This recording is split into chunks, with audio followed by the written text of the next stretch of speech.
Hai semua, selamat datang di channel Baca Saham. Pada video ini, kita akan membahas satu topik dengan judul Saya Menyerah, Bye-Bye Pasar Saham, Benarkah seperti itu? Tapi seperti biasa, semua pembahasan ini bukan rekomendasi dan hanya informasi. Ingat, kerugian kamu tanggung sendiri ya. Apakah kamu pernah berpikir untuk menyerah saja dari pasar saham Indonesia? Apalagi melihat kondisi di tahun 2024. Banyak hal unik yang terjadi, baik dari segi harga saham bagus yang turun, harga saham lucu yang naik, kebijakan yang memiliki pro kontra, dan masih banyak lagi. Mungkin karena hal itu, saya melihat beberapa influencer saham yang dulunya sangat saham banget, beberapa waktu terakhir ini mulai masuk ke dalam instrumen keuangan yang lain, seperti saham luar negeri, forex, kripto, dan masih banyak lagi. Pertanyaannya, apakah memang benar pasar saham Indonesia sudah banyak berubah? Apakah saham Indonesia sudah sepi dan tidak menarik lagi? Apakah kita memang harus menyerah dan mencoba instrumen yang baru? Sebelum mengambil keputusan, mari simak dulu statistik bulanan untuk pasar saham Indonesia berdasarkan data per Mei 2024. Data ini saya ambil dari website resmi IDX sehingga valid untuk dibahas. Pertama kita lihat dulu dari sisi ringkasan perdagangan. Hingga bulan Mei tahun 2024 ada 926 saham yang listing. Angka ini bertambah sekitar 62 saham dibandingkan bulan Mei tahun 2023 yang hanya 864 saham. Dari sini bisa kita lihat bahwa Bursa Indonesia berusaha untuk terus meningkatkan jumlah perusahaan yang IPO dari waktu ke waktu. Tapi yang jadi pertanyaan, apakah perusahaan yang go public itu benar-benar sehat? Hal ini menjadi topik yang sering juga dibahas oleh beberapa influencer. Jumlah saham yang banyak tidak menjamin kualitas saham yang diperdagangkan. Jangan sampai hal itu malah hanya akan membuat banyak pemain saham awam yang mengalami kerugian karena terlalu polos dengan saham-saham yang baru saja IPO. Apakah hal ini menjadi salah satu penyebab kenapa banyak orang meninggalkan saham? Jika melihat grafik jumlah saham yang listing dalam 1 tahun terakhir, kita bisa lihat bahwa jumlah saham yang banyak listing memang hanya berada pada beberapa bulan saja, seperti Agustus tahun 2023, Februari tahun 2024, Januari 2024, dan masih banyak lagi. Nah, tapi apabila ditotal, jumlahnya bisa dikatakan cukup banyak juga dalam 1 tahun terakhir. Sebenarnya tidak ada masalahnya dengan mengejar jumlah saham IPO, tapi diharapkan saham yang IPO di bursa adalah saham-saham yang layak untuk diperdagangkan, baik dari aspek fundamental, owner, manajemen, dan lain-lain. Tapi semua kembali lagi, selama kamu bisa profit, itu sah-sah saja kan? Jadi sebenarnya aktivitas transaksi kita tidak dibatasi hanya kepada fundamental perusahaan saja. Jika dilihat dari sisi market cap, sebenarnya terjadi kenaikan di bulan Mei apabila membandingkan tahun 2024 dengan tahun 2023. Tahun 2023 sekitar 9.300 dan tahun 2024 menjadi 11.800. Dengan kata lain, sebenarnya pasar saham Indonesia tidak sepi-sepi amat karena secara market cap masih mengalami pertumbuhan. Namun apabila dibandingkan bulan Mei dengan April tahun 2024, memang ada sedikit penurunan dari aspek ini, dari 12.000 turun menjadi 11.800. Tapi datanya tidak hanya disampai di sini saja. Jika melihat dari sisi total volume dan frekuensi, terjadi penurunan di bulan Mei tahun 2024 dibandingkan tahun 2023. Total volume turun dari 451.000 menjadi 336.000 dan total frekuensi turun dari 27.000 menjadi 20.000. Bahkan jumlah penurunannya bisa dikatakan cukup signifikan karena berkisar di angka 25-26%. Seperti yang kamu tahu, mayoritas market cap kita didominasi oleh beberapa saham saja. Apakah itu berarti market cap yang tumbuh ini hanya karena beberapa saham yang naik, padahal selain itu pasar saham sedang cukup sepi? Apabila kita bedah lebih jauh lagi, dari berbagai sektor yang ada di bursa, ada 3 sektor yang mendominasi market cap kita, yaitu sektor finansial dengan jumlah sekitar 3,4 juta dan memiliki bobot 29%, sektor basic material dengan jumlah 2,3 juta dengan bobot 20,2%, dan sektor infrastruktur dengan nominal 1,8 juta dan bobot 15,8%. Apabila 3 sektor ini dijumlahkan, maka bobotnya sudah sekitar 65%. Jadi kamu bisa lihat di sini, dari 3 sektor ini saja sebenarnya sudah berkontribusi 65% dari total market cap di Indonesia. Artinya pasar saham kita didominasi oleh saham-saham yang berada pada 3 sektor tadi, Dan mayoritas sebenarnya hanya terfokus pada beberapa saham saja. Dari sektor finansial, ada 3 saham yang mendominasi, yaitu BBCA, BBRI, dan BMRI. Apabila dijumlahkan, total bobot market cap di sektor finansial untuk 3 saham ini saja sudah mencapai 67%. Artinya dengan fokus kepada 3 saham ini saja, bobotnya sudah berkontribusi 67% dari total market cap di sektor ini. Padahal, jumlah saham yang ada di sektor finansial adalah 105 saham. Kemudian untuk sektor basic material, 3 saham yang mendominasi adalah AMMN, TPIA, dan BRPT. Apabila dijumlahkan, total bobot market cap untuk 3 saham ini mencapai 74%. Artinya dengan fokus kepada 3 saham ini saja, bobotnya sudah berkontribusi 74% dari total market cap di sektor ini. Angkanya lebih besar dibandingkan sektor finansial yang tadi kita bahas. Nah, kita lihat untuk basic material ada 107 saham, tapi 3 saham ini saja sudah berkontribusi 74% dari total market cap di sektor ini. Kemudian untuk sektor infrastruktur, ada 3 saham yang mendominasi yaitu Brand, Telkom, dan ISAT. Apabila dijumlahkan, total bobot market cap untuk 3 saham ini mencapai 78%. Artinya dengan fokus kepada 3 saham ini saja, bobotnya sudah berkontribusi 78% dari total market cap di sektor ini. Angkanya jauh lebih besar dibandingkan sektor finansial dan basic material yang tadi kita bahas. Kita lihat sekilas, untuk infrastruktur ada berapa jumlah saham? Ada 70 jumlah saham. Dan hanya dari 3 saham ini saja yaitu Brand, TLKM, dan ISAT sudah berkontribusi 78%. Dari data ini saja kamu sudah tahu bahwa market cap di Indonesia sebenarnya hanya didominasi oleh beberapa saham tertentu. Hal itulah yang membuat total market cap kita terlihat tumbuh dibandingkan tahun sebelumnya, setidaknya hingga bulan Mei. Sekarang kita akan lihat dari aspek valuasi. Kamu bisa gunakan hal ini untuk melihat kira-kira berapa average PBV dan PER dari saham yang ada di Indonesia. Pertama kita lihat dari aspek PER. Angka PER pasar saham Indonesia adalah sekitar 11,69 kali. Jika dibandingkan setiap sektor, ada 5 sektor yang memiliki PER di bawah rata-rata, yaitu basic, property, industri, energy, dan transportation. Dan ada 6 sektor yang memiliki PER di atas rata-rata, yaitu techno, non-cyclical, financial, cyclical, dan healthy. Dari data ini sebenarnya bisa kamu jadikan second opinion dalam analisa. Kamu bisa lihat sahammu berada di sektor apa, dan kemudian bandingkan dengan PER rata-rata di industri itu. Misal, kamu tertarik dengan saham di sektor finansial. Nah, pada sektor ini, PER rata-rata adalah 14,34 kali. Jadi, lihat saja PER saham yang kamu miliki. Apakah di atas atau di bawah angka tersebut? Jika di atas, mungkin bisa dikatakan sudah cukup premium, tapi jika di bawah, mungkin bisa dikatakan sudah cukup murah. Kemudian kita lihat dari aspek PBV. Angka PBV pasar saham Indonesia adalah 2,11 kali. Jika dibandingkan setiap sektor, ada 5 sektor yang memiliki PBV di bawah PBV market, sedangkan ada 6 sektor yang memiliki PBV di atas itu. Nah, seperti yang kamu tahu, untuk aspek PER itu berhubungan dengan EPS atau net income dan berada di laporan laba rugi. Sedangkan untuk aspek PBV berhubungan dengan book value atau modal per lembar yang berada di aspek neraca keuangan. Sama seperti tadi, data ini juga bisa kamu jadikan second opinion dalam analisa. Kamu bisa lihat sahammu berada di sektor apa, dan kemudian bandingkan dengan PBV rata-rata di industri itu. Misal, kamu tertarik dengan saham di sektor finansial. Pada sektor ini, PBV rata-rata adalah 1,86 kali. Jika dilihat dari saham ini, kamu bisa membandingkan apakah PBV saham tersebut sudah di bawah atau di atas rata-rata di industri itu. Dan kamu bisa lihat di sini juga bahwa sektor finansial memiliki PBV yang di bawah dari PBV market secara keseluruhan.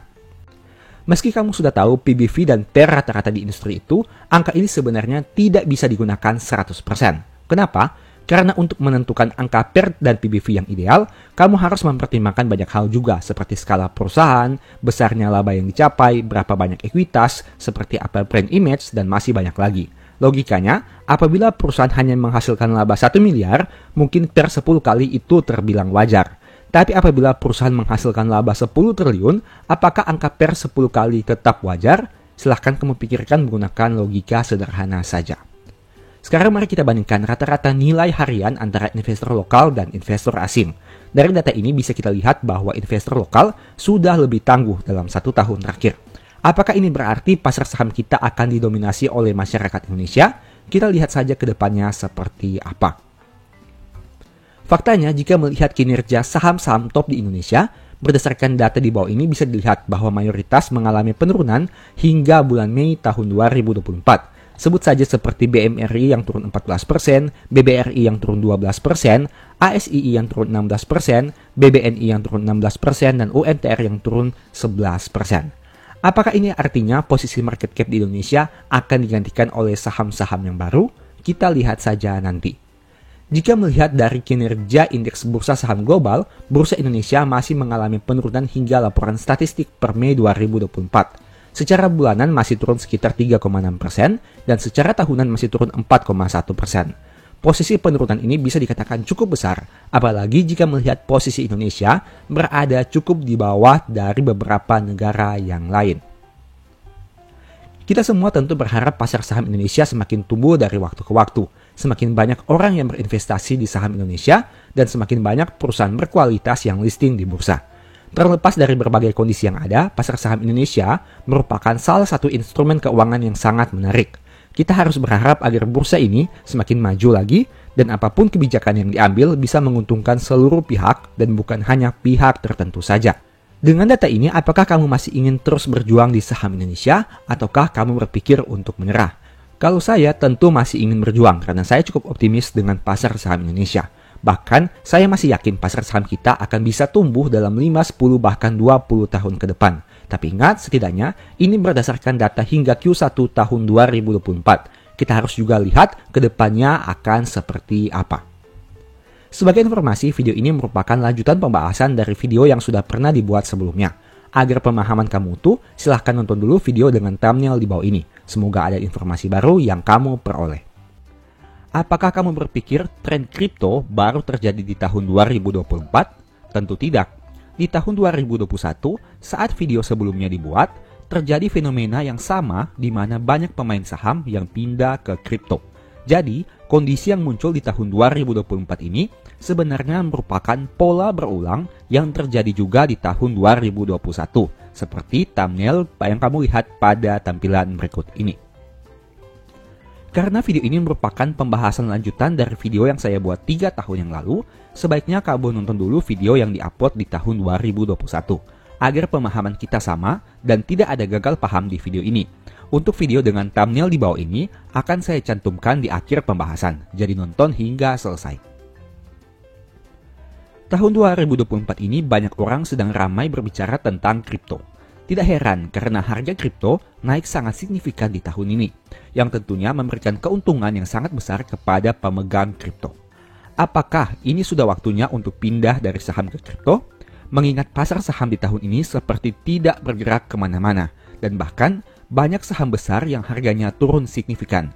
Sebelum ambil kesimpulan tentang hal itu, mari simak dulu pembahasan di video ini. Nonton hingga selesai agar informasi utuh dan tidak gagal paham. Pertama, kita lihat dulu perbandingan kinerja Bitcoin dan IHSG di tahun 2024, khususnya hingga bulan Mei. Saat video ini dibuat, Bitcoin berada di angka 1,1 miliar. Angka tersebut sudah naik puluhan persen jika dibandingkan dengan harga BTC di awal tahun yang hanya 650 juta rupiah. Kamu bisa lihat untuk grafiknya pada tampilan berikut ini. Dari 650 juta di awal tahun, naik menjadi 1,1 miliar saat video ini dibuat. Apakah kamu pernah membayangkan di awal tahun 2024, harga Bitcoin akan naik seperti ini? Saya rasa tidak. Karena jika iya, mungkin kamu sudah beli Bitcoin sangat banyak di awal tahun dengan seluruh uang yang kamu miliki. Bagaimana dengan saham? Jika melihat indeks harga saham gabungan atau IHSG, rasanya pergerakan saham tidak kemana-mana selama tahun 2024. Bahkan, saham blue chip seperti BRI, Mandiri, Astra, Telkom, dan lain-lain malah mengalami penurunan yang signifikan. Dengan kondisi ini rasanya membeli saham jadi lebih membosankan dan sepertinya masih lebih menarik untuk mulai belajar tentang kripto. Apakah benar seperti itu? Apabila membandingkan grafik BTC dan IHSG di tahun 2024 ini, mungkin membeli kripto akan jadi pilihan yang sangat menarik. Seperti yang kamu tahu, inti dari kita masuk ke pasar modal adalah untuk mencari profit atau modal. Apabila profit itu bisa ditemukan di tempat lain dengan potensi yang lebih besar, kenapa tidak? Tapi kamu harus ingat juga, saat berbicara tentang profit, kita juga sedang berbicara tentang resiko. Apakah kamu siap memiliki resiko yang sama besarnya dengan potensi profit? Ini merupakan artikel yang saya kutip, di mana dicantumkan bahwa harga Bitcoin sempat turun lebih dari 50% di tahun 2022 jika dibandingkan dengan bulan November tahun 2021. Itu artinya aset kamu bisa saja berkurang 50% dalam waktu yang singkat. Dari yang awalnya sempat di angka 68.990 dolar Amerika Serikat, turun menjadi 29.301 dolar Amerika Serikat. Apakah kamu sanggup melihat realita itu? Bagaimana psikologimu saat melihat aset kripto berkurang lebih dari 50%? Apakah kamu sanggup untuk menerima kenyataan itu? Jika dikaitkan dengan saham, kondisi itu mungkin seperti saat krisis tahun 2020. Ibaratnya, kamu punya saham BRI dengan harga 6.800 dan turun menjadi 2.900. Tentu saja kondisi yang sangat menakutkan. Yang mau saya sampaikan di sini adalah jangan kita hanya tergiur melihat keuntungan yang sangat besar, tapi lupa dengan segala resiko yang ada di belakang. Memang kripto sangat menggiurkan dengan potensi keuntungan yang mencapai puluhan bahkan ratusan persen hanya dalam waktu singkat. Hal itu tidak bisa kita temukan di pasar saham, terutama untuk saham blue chip yang naiknya mungkin di bawah 20% setahun. Tapi di sisi lain, kamu perlu ingat bahwa harga kripto sangat fluktuatif. Di pasar saham, penurunan di atas 50% biasanya terjadi saat krisis. Tapi bagaimana dengan pasar kripto? Mungkin hal itu sudah menjadi sesuatu yang wajar.